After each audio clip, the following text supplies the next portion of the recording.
Praise the Lord. எனக்கு அன்பானவர்களே, எது ஒரு மனுஷனை அடிமைப்படுத்துகிறதோ அந்த மனுஷன் அதற்கு அடிமையாக இருக்கிறான் என்பதுதான் உண்மை. நான் இன்னைக்கு சொல்ல போகிற காரியம் இந்த மொபைல் ஃபோன், டிவி, இதை பற்றி தான் சொல்ல போகிறோம். இவைகளெல்லாம் நீங்கள் பயன்படுத்தலாம். ஆனால் போதும், இதுவரை பார்த்தது போதும் என்று உங்களால் அவைகளிலிருந்து விலகி வர முடியும்னா நீங்கள் சரியாக இருக்கிறீங்கன்னு அர்த்தம்.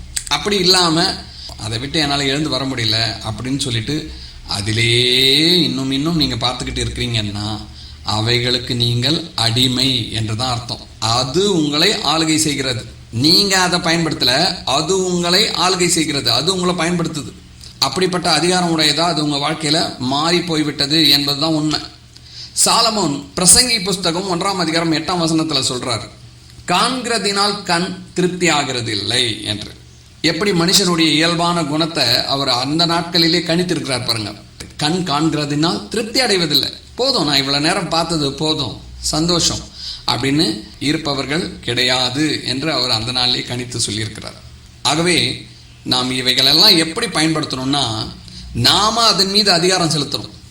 அவைகள் நம்மை ஆளுகை செய்ய ஒருபோதும் விடக்கூடாது. அப்படி அவைகள் நம்மை ஆளுகை செய்தால் நாம் அதற்கு அடிமைகளாய் மாறிவிட்டோம் என்பதுதான் உண்மை. சரி, இதனால என்ன பிரச்சனை நமக்கு வந்துடும் அப்படின்னு நீங்க நினைக்கலாம். கண்ணானது சரீரத்தின் விளக்காய் இருக்கிறது என்று வேதம் சொல்கிறது. நம்முடைய கண்கள் தெளிவாக இருந்தால்தான் இந்த சரீரம் இருளடையாமல் இருக்கும் என்று வேதம் நமக்கு கற்றுக் கொடுக்கிறது. அப்போ காண்கிற ஒவ்வொரு காட்சியும் நம்முடைய சிந்தையில் வந்து தங்கக்கூடியதாக இருக்கிறது. நீங்கள் எவைகளெல்லாம் ஒரு தினம் முழுவதும் பார்க்கிறீர்களோ அவைகள் தான் உங்கள் சிந்தையில் மீண்டும் மீண்டும் வந்துட்டே இருக்கும். ஆகவே நீங்கள் காணக்கூடியது உங்களுக்கு நன்மை தரக்கூடியதாக இருந்தால் அதனால் உங்களுக்கு நன்மை உண்டு. ஆனால் ஒன்றுத்திற்கும் உதவாத, ஒரு நன்மையும் தராத, பிரயோஜனமற்ற காரியங்கள் தான் இன்று அநேகர் அதிகமான நேரங்களில் பார்க்கிறவர்களாக இருக்கிறாங்க. இப்போ இந்த யூடியூப்லலாம் எடுத்துட்டிங்கன்னா எதை போட்டாலும் பார்க்குறாங்க. ஒன்றுத்திற்கும் உதவாது, ஒரு பிரயோஜனமும் இருக்காது. அதை ஜனங்கள் பார்த்துக்கிட்டே இருக்கிறாங்க.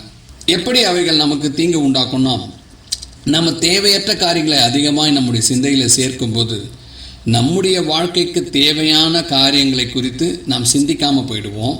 நம்முடைய செயல்களை சரியாக செய்ய முடியாதவர்களாய் போய்விடுவோம். ஒருவேளை நீங்கள் காணக்கூடியது எல்லாம் தவறாக இருந்தால் அவைகள் உங்களை தவறான விதத்திலே நடத்துகிறதா இருக்கும். அது உங்கள் வாழ்க்கையே அழித்து போட ஏதுவாக இருக்கும் என்பது தான் சத்தியம். ஆகவே எனக்கு அன்பானவர்களே, சாலமோன் சொன்ன பிரகாரம் காண்கிறதினால் கண் திருப்தி ஆகிறது இல்லை.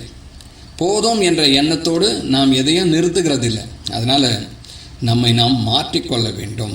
நம்முடைய ஆளுகைக்கு உட்பட்டதாய் தான் உண்டாக்கப்பட்ட பொருள்கள் இருக்கணுமே தவிர அவைகளுக்கு நாம் அடிமையாய் இருந்துவிடக்கூடாது என்பது தான் இந்த நாளுக்குண்டான செய்தி.